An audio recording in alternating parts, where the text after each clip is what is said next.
comics kahit na nare-revive na, andito pa rin talaga tayo sa napakahirap na stage, ano?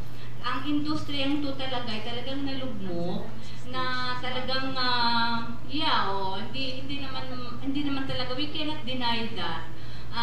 Na talagang pinipilit bumangon, pero ang dami pa rin talaga mga challenges. Kaya kay babae man, kay lalaki magsulat dito, talagang kailangan parang kailangan buo talaga loob mo. At saka you have to love the medium para magtagal ka dito.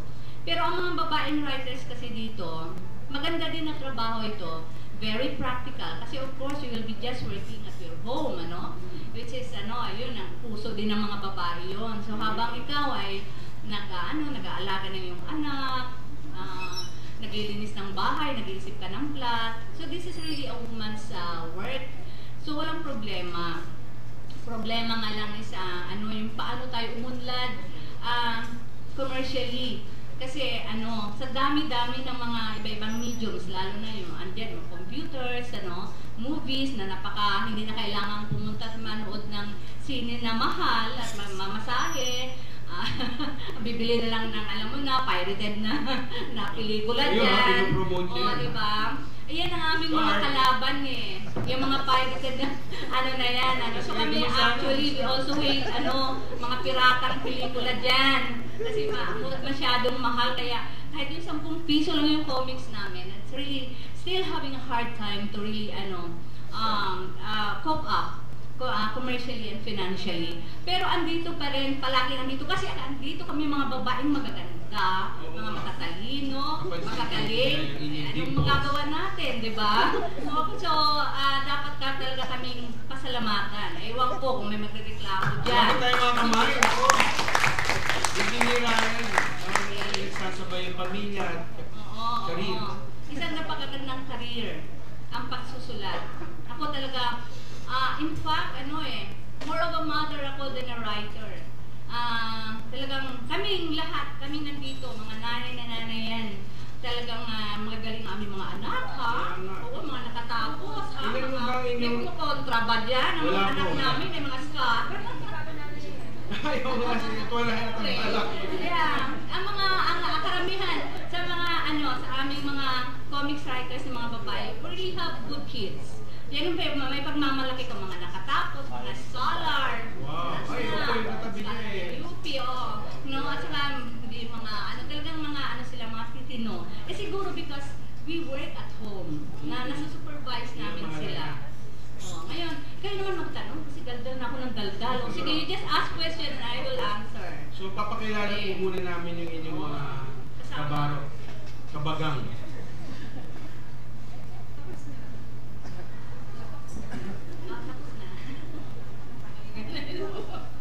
Hindi, may meeting siya kaya tinagad na rin natin. Siya kaya hindi siya masyadong magtatagal. Tako, konti lang sinabi niya sir. Gusto ko yung tanong sana kung sinulat niya yung babangon ako dudurugin ka para kay Carlo Caparas Pero hindi ko na. Sinusulat ko yun dahil gusto kong magkapera. Never na for any person or any... Gusto ko kumita. Okay. Thank you, Miss Hilda. Sige, kung susunod natin papakilala, dapat ito yung iuhuli ko, kaya lang excited na ako ipakilala sa inyo. Ito talaga yung idol ko. Ito yung institution, pero hindi ganun katanda. Yan na, okay.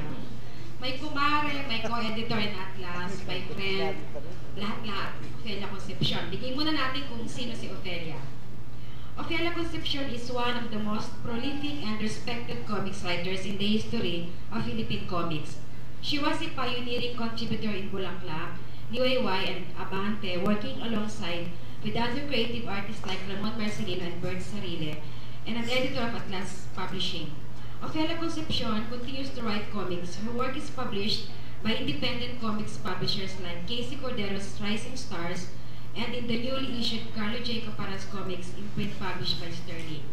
Ladies and gentlemen, let us all welcome Ms. Ofelia Concepcion.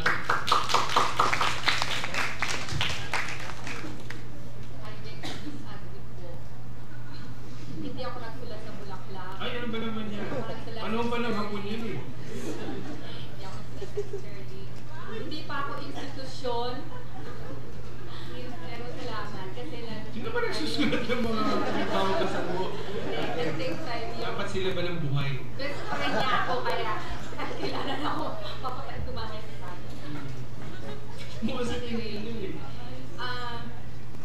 bata pa po ako, pangarap ko na ang maging isang manunulat. Pero hindi ko alam noon na ang pagsusulat pala o ang pagiging manunulat ay may kaakibat na malaking responsibilidad sa kanyang mambabasa, sa kanyang bansa. Huli ko na rin nalaman na ang pagiging isang babaeng manunulat mas madalas ay kailangang bumaklas, kailangang pumiglas, kailangang umalagwa kasi ikinakahon ka. Yun lang po. Aba? Wow! Tama sa International Women's Day. Wala akong masabi. Napakalalim, napakalaman, kahit napakaikli. Pumiglas, Oo nga eh. umalagwas, umalagwa. Kaakibat. O, di ba? Alam niyo yung kaakibat. Pero okay, yung gumawa nito, awahin natin talaga. Si Ma'am pala yung nakilala ko sa Philippine Association for the Gifted. Kasi yung anak niya is isang gifted child. Ay, oo. Yung bunso, okay, ano. Pagmalaki mo naman yun. Kasi si Sir Bim yung isa sa nagtuturo sa kanya. Kaya lagi siya kumain. Yung next speaker na lang. May pa-humble effect. Tawag yan. Okay talaga. Tapos, aawahin natin. Anyway, isunod po natin yung isa pang- Paborito natin pag linggo, no? Ito. Linggo lang inquiry sa bahay. Ganon. Oo nga. Okay. Elizabeth Chonglo. Showbiz talaga. Okay, Elizabeth Chonglo graduated from the Faculty of Fine Arts at the University of Santo Tomas. She worked as a graphic designer at the Ministry of Public Works, Transportation and Communications from 1976 to 1979 and as a cartoonist of the English language daily Manila Standard. She is now a cartoonist for the English language daily Philippine Daily Inquirer. Her representative works include Bobita and Love Nuts, which is currently serialized in the Inquirer. Love Nuts, which first appeared in 1988, features humorous talks on life, love, politics, religion, and the relationship of a married couple, Jowa and Jaja, and how they interact with their friends, neighbors, and relatives. It received the Best Comic Strip Award from the Catholic Mass Media Awards in 2005. A compilation of Love Nuts comic strips called Love Nuts Book 1, Mukhang Baby Pagtulog, is now out in bookstores. Klaro ko lang po, tama po ba yung nabasa ko? Okay lang. Okay. Pinakikilala po namin sa inyo si Miss Elizabeth Chonglo. Magandang hapon mo. Tama naman yung sinabi mo. Wala lang akong panlinggo. Sabi mo. Ako na yun. Madrid ba kasi, no? Monday to Friday to Saturday. Natutuwa ako kasama ko mga writers. Kasi mga novelista. Kasi hindi ko po kinonsider sarili kong writer. Naman. Huwag naman. Cartoonist po kami ang tawag sa amin. Kaya natutuwa po ako nandito kasama kayo. Yun lang po. Aba, tipid naman. Kamag-anak Basahin na lang sa Chong, no? Ayun. Kapatid ko po, kapatid ko po si Mel Chonglo. Taga Lucena kayo. Lucenahin po Lucinahin kami. kayo. Tayo basit yan. Mamaya tayo magpapit. Ang mautangan ko kayo. Sa Budin sa Kayabas. Ay, buti. Sige, mamaya. Bigyan ko kayo ng balog. Hindi nyo na itatanong sila ay may pharmacy. May farmasya, Chonglo. Nung galing mo kayo? Aba, sikat po yung pamilya nyo. Pero hindi nyo na itatanong. Pero wala na. Wala na. Sarap na. Sumasama. Tagal na kayo wala. Mamaya mag-mature tayo. Parang expire. At 20 years na ako nagko-comics. 81. Tapos, actually 18 years kasi 2 years ako nawala sa Inquirer. Tapos sa balik ko. So, mga performance mo sa 20 na. Ginagamit nyo pa yung Chonglo? Are you still single Single blessed? ako. Forever girl. Oh, kung mga walang storbo sa buhay, talagang career lang. Ay, no, may istorbo din. Ay, ano ba yan? Siyempre, may pamilya, may kapatid ka, may magulang ka.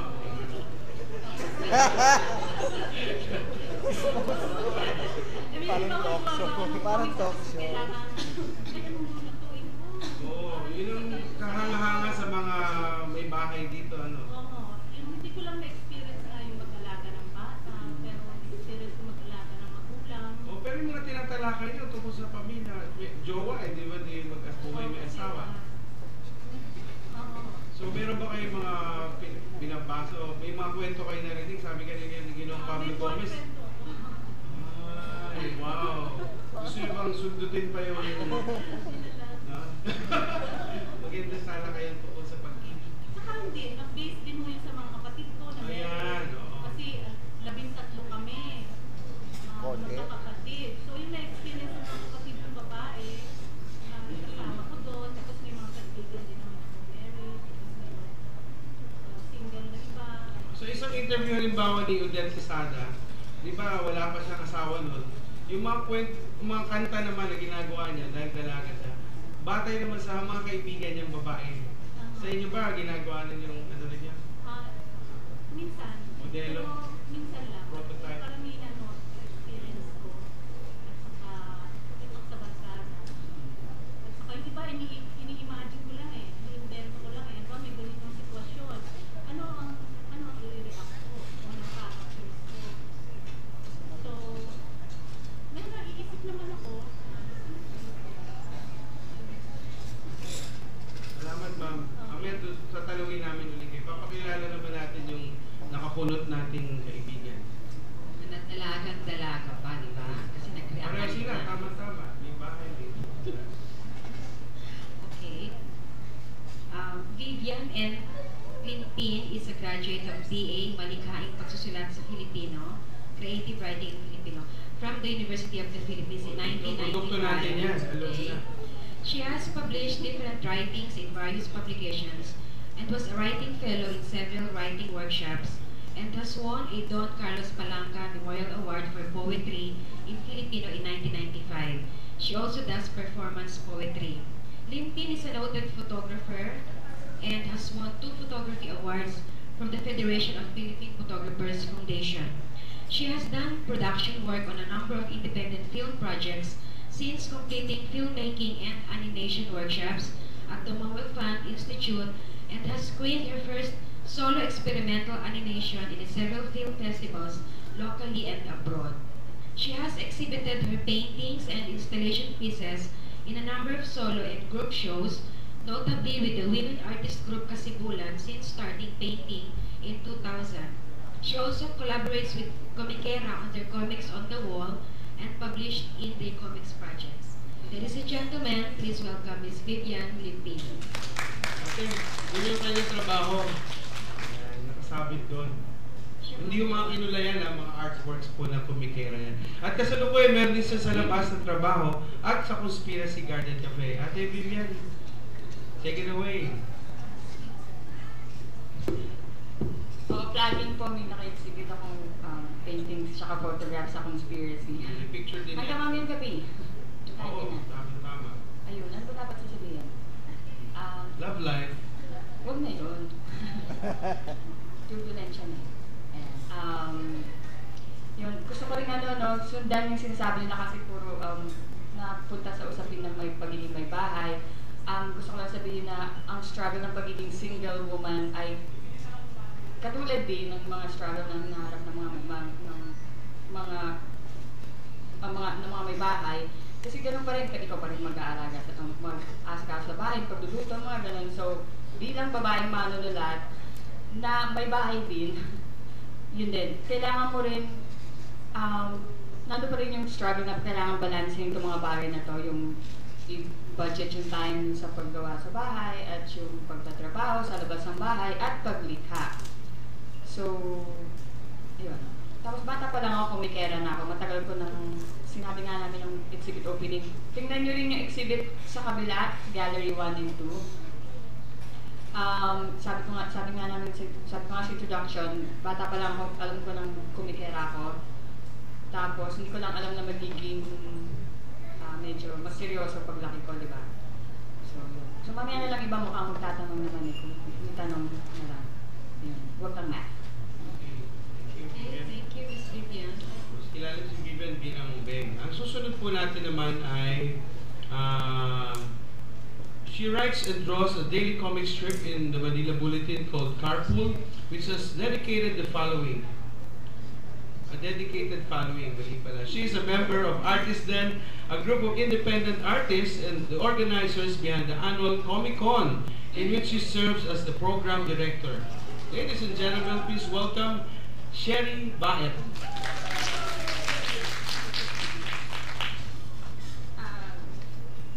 Hindi na siya daily. Okay. Okay. So, ako si Sherry Baet. Yun nga, member ng Artist Den. We organized the Comic-Con for the past 3 years na Wow. ginagawa dito sa UP. UP Bahay ng Alumni.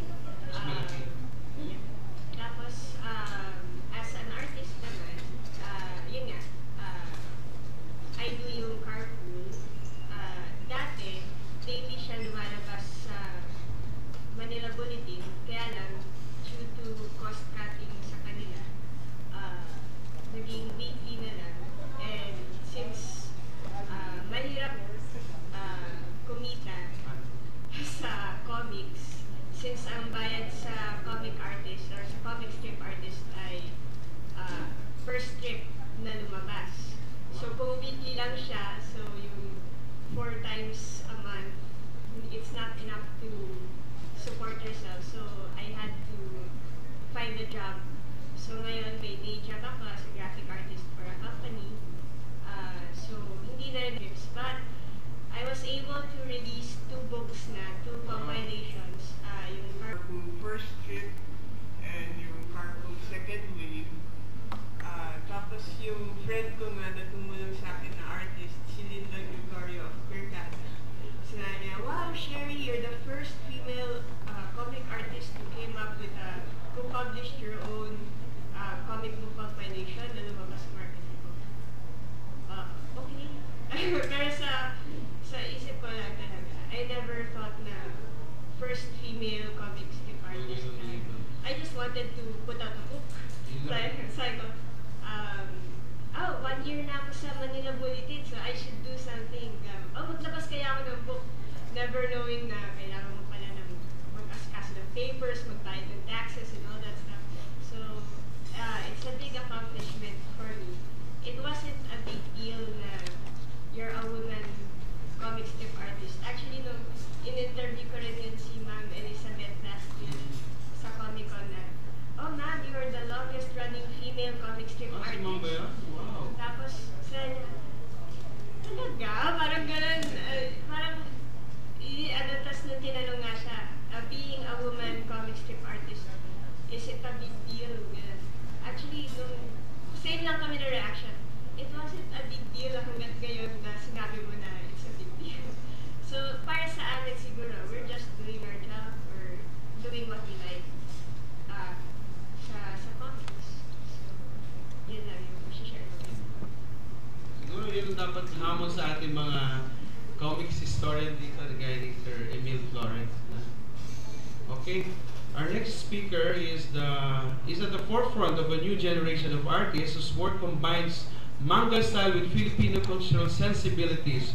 She has conducted experimental manga and art workshops and is the author of the best-selling Gracie Prophecies, which is now on its 20th volume. Mga kaibigan, let us welcome Joanna Tino Kalinga. Good afternoon. It's Joanna Kalinga. Indie comic artist for 5 years na. Na-inspire ako ng manga. Because lahat na naka-inspire sa akin at first, puro babae din yung mga. Nasikat din sa bansang Italy. So,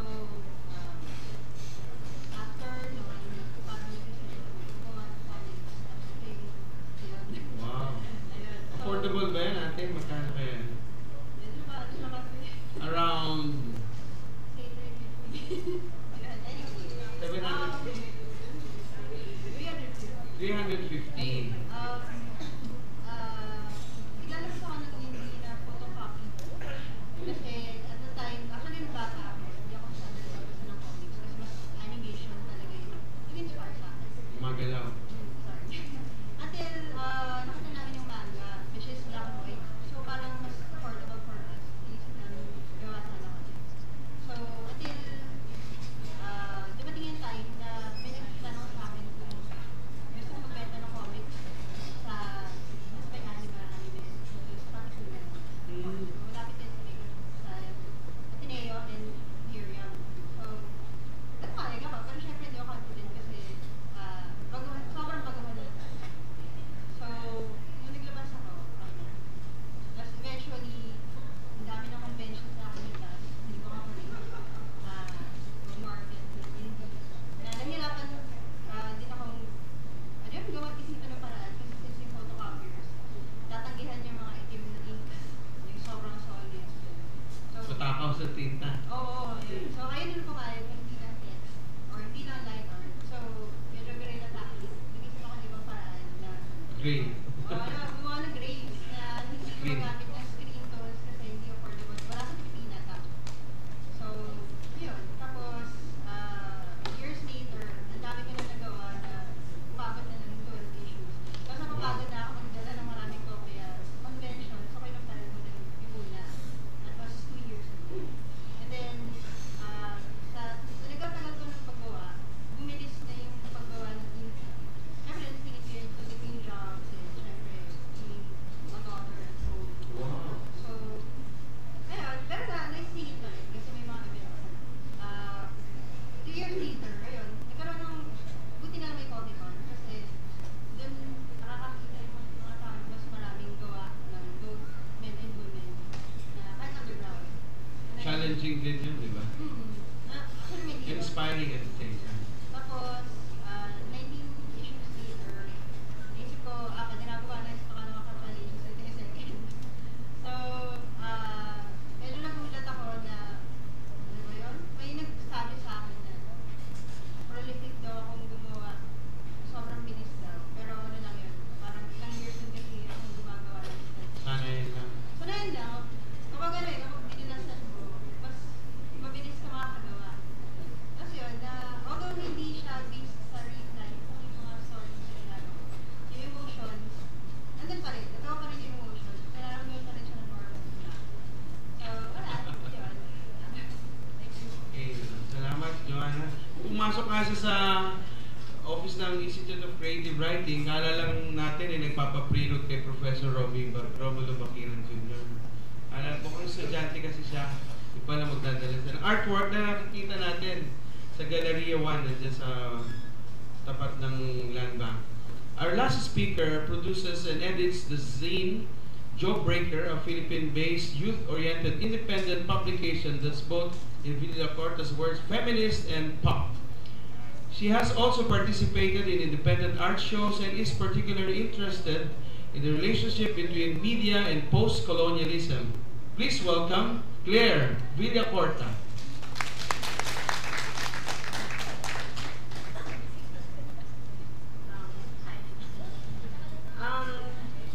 Yeah, with respect to comics, actually, I have no background in art. I have no background in, creative writing, the academic sense. Although,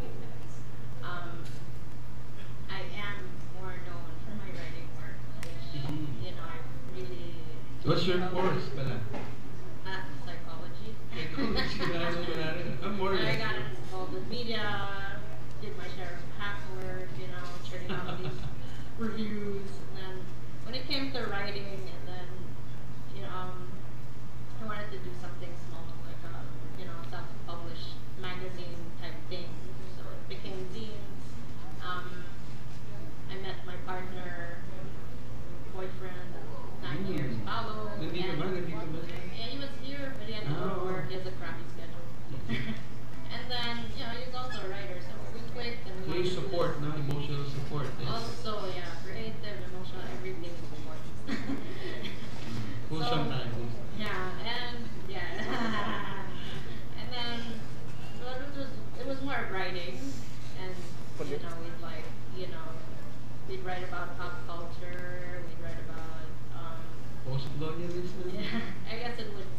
actually get You should there meet were Neil Garcia we were like and Pichi Legasto.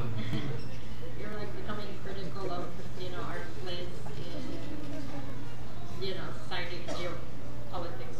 Well, maybe not that deep, but also retaining that whole pop vibe.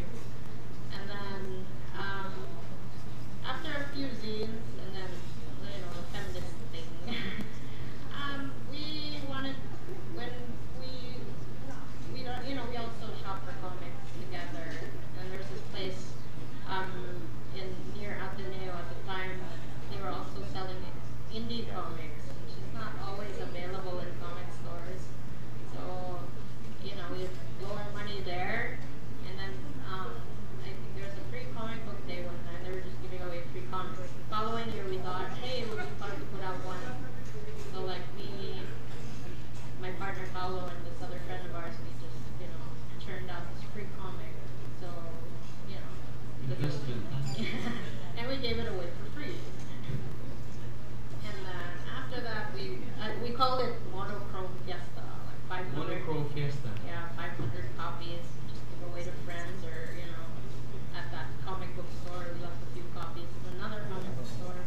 And then I think the year after, we came up with this other mini comic called Barangay Sesame, which is like a parody of Sesame Street and Pinoy politics.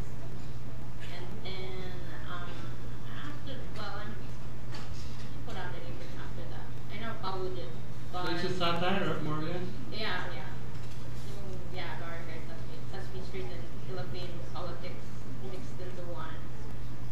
And then I also contributed to Comic Era, which is Beck's thing. Creation. With Leia Tessa. So I guess. Among the what's like- speakers, you seem to be the most political. Huh? Talking about feminism, post-colonialism, all the isms. Yeah, but the thing is, like, what I bring out in comics isn't really about, the isms. I'm actually more indulgent.